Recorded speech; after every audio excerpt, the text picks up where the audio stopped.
this evening, I'm going to start with some of the wow evidence from my readings since we last met.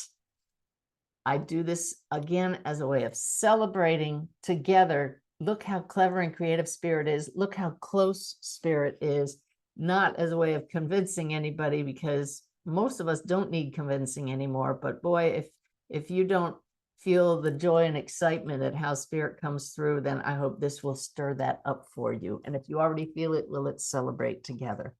I don't know about my clients before I meet them on screen. Lynette's not allowed to tell me anything. She just puts first name on my calendar. And so this woman came on the screen and I said, what's your intention? I don't need specifics. A medium doesn't have to have that, but she just right ahead volunteered. I want to hear from my mother, who passed rather recently. And what was really funny is before we got started, I looked at her and I said, I sure hope you're on the East Coast because it's kind of early here. Now, that was so strange for me to say because a lot of times I start my readings at that time, 9 o'clock in the morning. And I just assumed that Lynette's not going to inconvenience anybody earlier. But I quickly discovered why that question came out of her mouth. She said, oh, just 1 hour earlier, I'm in Tulsa, Oklahoma. My jaw literally dropped open. She didn't know why, but 1 hour earlier, I was sitting on the couch downstairs posting the Daily Way message that I had just gotten in meditation. And Ty always has music playing. He's over there cooking breakfast. And on Pandora came the song, Living on Tulsa Time. Normally, that would have just floated through my consciousness, but it snagged me because I knew that Lynette was visiting family in Oklahoma. Not Tulsa, but I knew that Lynette used to live in Tulsa. So just to have a little fun, I picked up my phone in the video. I said, Ty, let's make a video for Lynette with this song. He turned it up. I filmed him singing Living on Tulsa Time. I was singing really off key. We showed the dogs. They weren't singing. They were covering their little ears. It was so bad. But I sent that to Lynette. And here, 1 hour later, I have a client who says she's in Tulsa because something prompted me to ask about her time zone. So let me tell you, her mom has only passed about 3 months ago, but it came through in that session that she was into this spiritual path. And I know that's what helped her be able to communicate so well, so quickly. And it came out, I believe, as we got started, my client said, and Lynette knew my mom. Well, happily, I didn't know who this was. I didn't want to know. I wanted her to show me all about her, and she sure did. Nailed the personality, because mediums, when you merge your personality with a spirit, people who aren't mediums, when you feel the loved one that you're trying to connect with merge with you, you feel a difference in personality from yours. You can actually discern character traits, and that's what came through in this reading, of course. Right away, Mom took me into a kitchen, her mom across the veil. I'm with her in the kitchen, and I knew she loved baking because she is putting all these ingredients into a bowl. I didn't even need to ask for validation after I said, your mom was a big baker. I said, she's showing me with a double meaning here. She's throwing all these ingredients in and saying, honey, all of these ingredients going in the recipe, they're like your thoughts. I want you to be really aware of the thoughts that you're putting into the mix that is your mind, because it makes such a big difference. And don't be so sad about me. I'm right here. Isn't that a clever metaphor to show that she loved baking? Then she took that even further and she said, honey, I can see this big hole in your heart that you're carrying around since my passing. But what I want you to do is fill it with honey. And she literally showed me this image of beautiful, thick, golden honey flowing into my client's heart and filling up that space that she felt was empty because mom had passed. Well, it turned out to be a double meaning because my client said my mom absolutely loved honey. She ate it by the spoonful. And since she's passed, her grandson has been eating honey by the spoonful. So just lovely validations. And yet another reason why I don't restrict my clients to only saying yes, no, I don't know. Because to have somebody validate what's already come through is clearly from their loved one with that beautiful backup validation, that she ate it by the spoonful. that just, for me, builds that loving, wondrous energy that those across the veil can use to connect even more clearly. There's this fine line between letting your sitter talk too much or not enough. And so we just, if they start talking too much, you stop and say, just don't tell me anything beyond what they've already shared. That's one way to keep it with integrity, have the connection with integrity. So then I love that she showed me one of her favorite recipes, taking this baking thing a little further. I said, it's in one of those cookbooks that when you belong to an organization and people contribute their favorite recipes, they used to bind them with a spiral binder, and then everybody in the organization gets a copy, like the PTA or the church group, all those recipes. And I know you have that recipe book of your mom's. And she said, yeah, it was from work. Everybody gave a recipe, and hers was so dirty from all the cocoa. It was a chocolate cake recipe and the flour and everything all over it, that she copied it, cleaned it up, and took that recipe from that spiral bound book to Mom's celebration of life and gave it out to everybody. So again, no wonder Mom brought that one up. Then Mom showed me holding up a garden spade. It's all she needed to do. It came with the clairsentience and the claircognizance that Mom was really into gardening. And then she said, it's true, really emphasizing true, that it's beautiful here across the veil. And I felt into why is she emphasizing the true, and I saw a True Value Hardware sign. It's a very popular hardware store here in the United States, but it's smaller than our giant mega stores like Lowe's and Home Depot. And I said, your mom is showing me that for gardening, she used to go to a smaller hardware store, besides the fact that that message is really important, that it's beautiful here. And she's showing me she had what would be the equivalent of a frequent shopper card at this store. My client knew immediately what I was talking about. It was not a True Value, but it was one of those smaller stores, all with the gardening supplies. And even after she passed, the family went there because it was the place that Mom went so often. She absolutely had the frequent shopper card for there. So just beautiful memories. Then as far as a current event, my guides just said, slow down and take a breath. I'm going fast because this was exciting. She showed me that her daughter was going to be flying overseas on a trip, that she already had the tickets. And another metaphor for life with that bit of evidence, she said, Mom says, don't be afraid of the turbulence. But she's not talking about the flight. She's talking about the grief that will probably come over you in waves on this trip. And indeed, this trip was one to Mom's country of origin, to celebrate Mom with people who loved her. And of course, it will be filled with waves of nostalgia. So what clever, creative way for those in spirit to let us know, not only are we here, we know what you're up to, we're with you, and we're giving you great messages. I loved this one. I went to visit Tulsa one time. I'm pretty sure it was only one time while Lynette was living there. This was easily 6-7 years ago. I guess I was there more than that. Twice, I guess, Lynette says.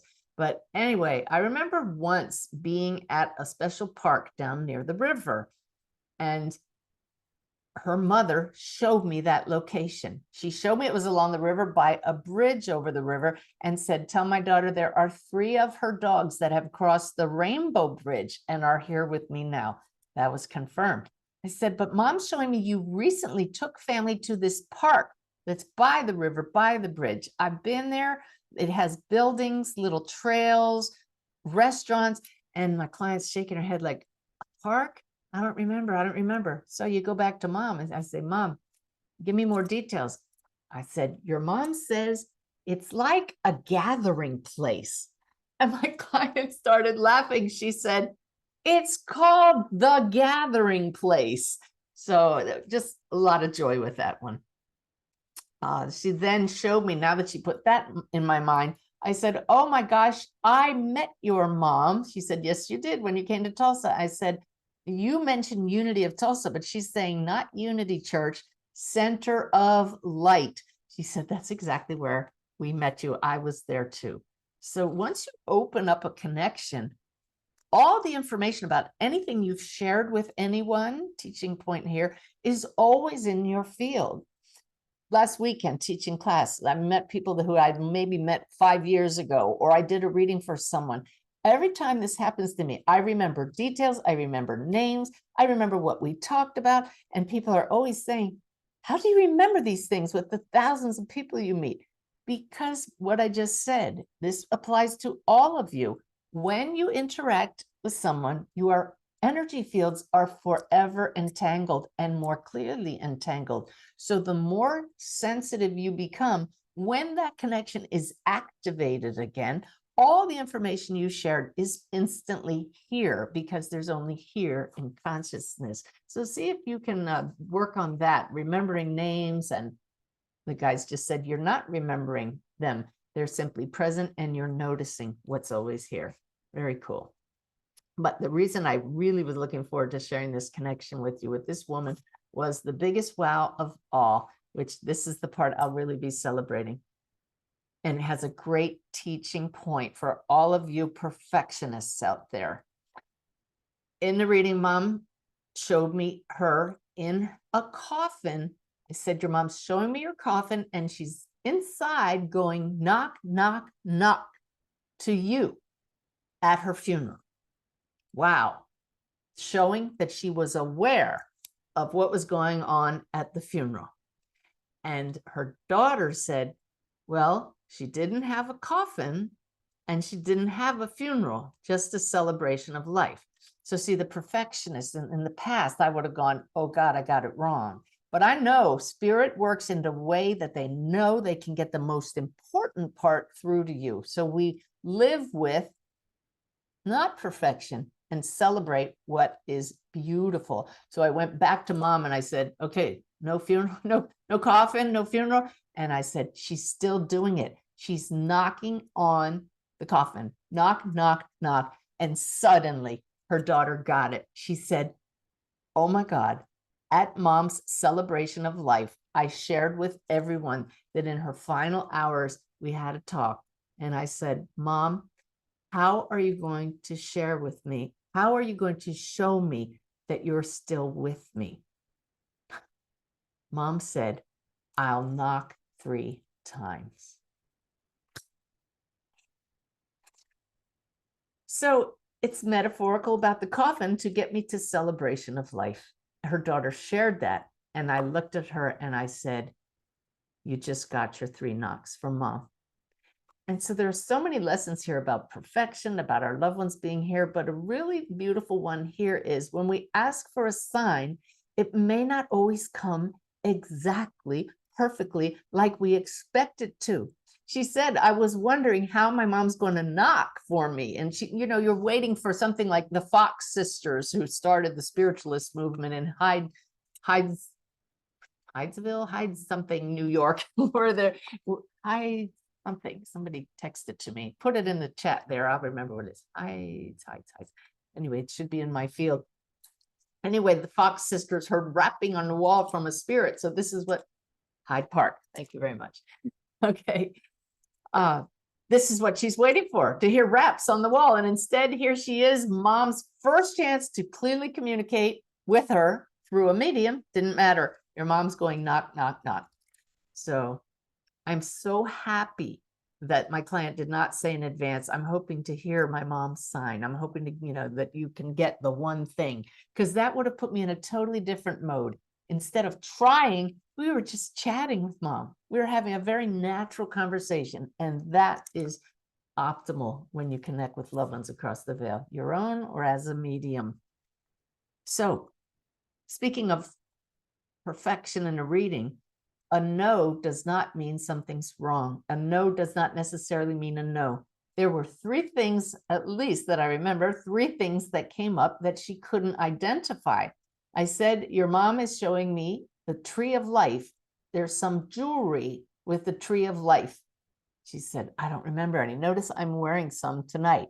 But it was interesting when Mom showed it to me, I didn't see 2 things. I just saw one, but it wasn't hanging on a chain. I said, well, I want you to remember she brought this up, because if you don't have it and you don't remember she had it, I know she's showing me Tree of Life jewelry. And then at some point in the reading, Mom opened up a choir book. I described this exactly as she was showing it to me. And I said, I know that she enjoyed singing with a choir. And she's laughing because her voice was very off tone. And she said, no, my mom was never in a choir. I checked with Mom again. I said, I'm not backtracking on what I got, because she's definitely singing with a choir, if not in a choir, and she's thoroughly enjoying it. Just remember it came up.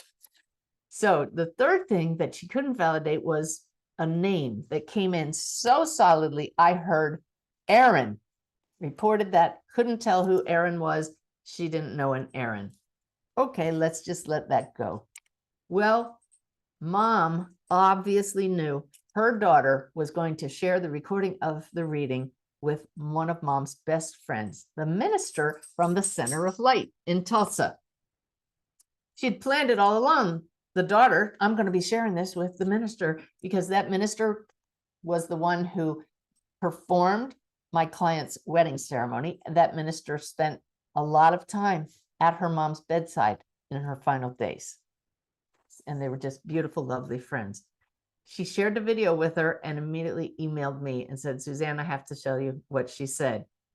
Here's a picture of the Tree of Life ring she has. So Mom, that's how Mom said, now this is for her. The choir, Mom's the minister at Center of Light. She said that during COVID, my client's mother in spirit wasn't able to go to church. She loved the opening song the choir sang every Sunday. And once she got it on video at home, she would sing at the top of her lungs and did not exactly have a good enough voice to be in the choir. So spot on there. And then the final thing, Aaron, not exactly a person, but the place where that minister worked. And the mom in spirit would call her up all the time and say, let's go to lunch. I'll meet you at Aaron. It was like Aaron's furniture or whatever, I'll meet you at Aaron. So clearly a message for a woman she knew would see that later. Many of you are very interested in symbols and how spirits will work with us and use symbols when connecting across the veil. This is something you can always be adding to your system of connecting with loved ones. It's much more economical for symbol to just flash an image or a word, and it has meaning of its own. Did a reading for a woman whose her husband has been following me for years, and she was open to this mediumship, but not really sure that it was real. Well, her father came through and took away any doubt. He was super clear, showed me all kinds of things, like he used to hunt birds. Specifically, he hunted doves. He said, I died at 86, and he was 86 when he passed. Showed me how he worked on a farm and built a fence all the way around the farm property. He was pounding in the stakes. He showed me playing with dice, and I never did get the details on that, but it was some family joke because she laughed about that. And, jokes like that last for a lifetime that people are still telling long after somebody passed, that's a really good one for spirits to share with us from across the veil. I remember saying there was some lightning strike, which of course is close to my heart with the way my stepdaughter passed, but he says it was memorable. It happened on the farm. And she said, no, nothing hit the barn, but I remember there was a horse that was killed by lightning. I said, yeah, that's what your dad's getting at. I would, of course, like to have gotten the horse, but that was significant enough that there was a powerful memory. But what was really interesting as far as symbols go was he mentioned Mary, gave me the name Mary, as his wife and made a pointing gesture. He said, she's here. Now, for somebody like me that sees charades like that, up until this point in this reading, spirits will say this, she's here, but I don't know what they mean. Here with you across the veil or here in physical form. It wasn't helpful. In this reading, it was the very first time that I knew claircognizance, he meant she's here still in physical form. And my client said, yeah, my mom, Mary, is still here.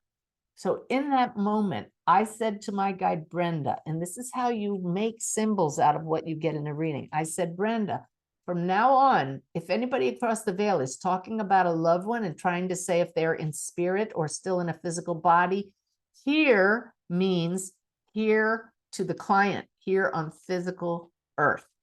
And later in the reading, Dad showed me a dog that was black with a flash of white on its chest, and it said, she's like this. He went, and she's like this. And I said, I know he's telling me she's there with him. She said, oh, I know that dog with the flash of light. And yes, she's across the veil. I'm so glad to know she's with Dad. So again, I said to Brenda, okay, from now on, if somebody's trying to say this person's with me, this means there. You know that the very next day in a reading, somebody came through and they said, and Mom is here. And there's a dog that's there. And it absolutely was correct. So this cooperative help from those in spirit is stunning. And you got the help of a guide, and you have several sets of spirits working because they want us to know we'll work with you, whatever makes it work, so that you know we are here and you can do this too. So as I said, constant improvement, commitment to that is a goal. Never give up. Never say, the guide said, watch how many times you're saying never there. All right. Do your best to not say, I can't do this, or I don't have such and such an ability. As I've said, because it's part of my teaching, until this point, I normally don't see faces, but it's a goal of mine. It always has been. And just in the last month, since I've been working on clearing out dense energy in myself, I've started to see faces, but not in the way I expected. Remember, knock, knock, knock. Things don't always unfold how we expect them to. What Spirit's doing is they're showing me photos of them, photos of their faces that their loved ones would recognize. And they explained why. I'm going to read to you the teaching I got from Spirit about this, in hopes that it might help some of you to know that there are workarounds from the spirit world for some abilities we want. Spirit says it is easier to project a photo into the medium's mind than to reconfigure our energy into something moving and interactive. We are consciousness showing up as knowing, being, feeling beings, not as a solid being. We can hold in awareness what is literally a snapshot in time. This exists as something that gained energy from the many times it was viewed. Think about how many times you look at a photograph of a loved one, and that builds a pattern of energy that the spirits can create in awareness. Whereas the human form was and is constantly changing, dynamic, flow. Will you be satisfied with a snapshot? Most definitely. Let us give you a variety now. Hold the image in awareness and describe not just what you see, but what you know, such as characteristics like dignity, intelligence. Do you see how a visage carries meaning? Go for the meaning and emotion discerned through seeing, knowing, being. Cool, huh? And it also helps those of you who may have a little trouble discerning male or female off the bat. So just join me now. If you would love to have this happen for you, set the intention. I would love to see photos of my spirits' faces, especially if I'm doing mediumship for others. As it serves the greater good, give me practice in showing me images in the mind's eye of actual photos so that I can practice identifying characteristics and knowing more about these beings. You say that from that heart space we talked about, directly to your mediumship guides or your main spirit guides. They'll work with you. I don't know how quickly it'll come. It's not happening in all of my readings yet, but it is happening, and that to me is progress. In fact, I did a reading last month for someone that Lynette moved up on the waiting list because of special circumstances she did not share with me. And I saw more progress on my own part in discerning details of a murder. I don't always get details about tragic passing like that because my heart couldn't go there in the past. But the details that came through were rather stunning. And suddenly I saw a picture of the spirit I was talking to and was able to describe enough characteristics of her that the sitter said, yeah, that's her. But what was most stunning to me was at the end when I found out this was actually a very famous, well-known case that's been in the news a lot. So I was able to go online afterwards and look up and say, that's very similar to the image I saw. So just know that spirit will work with you and will never stop. Yeah, that's an excellent point. They are eternally committed to your growth. So we are doing them the honor when we say, I won't give up because I don't know when I'm going to have a breakthrough. And I don't know how far I can take this, but I'm here for you and I'm here for my growth. And that's what it's all about. So I hope that you are celebrating with me some beautiful validations from spirit that really gets the wows going as we start. And again, the whole point is not only to celebrate, but just to validate the source of all the teaching that's coming here tonight and to let us all remember and celebrate that we are part of all of this, not just onlookers, but entangled with those that I'm talking about.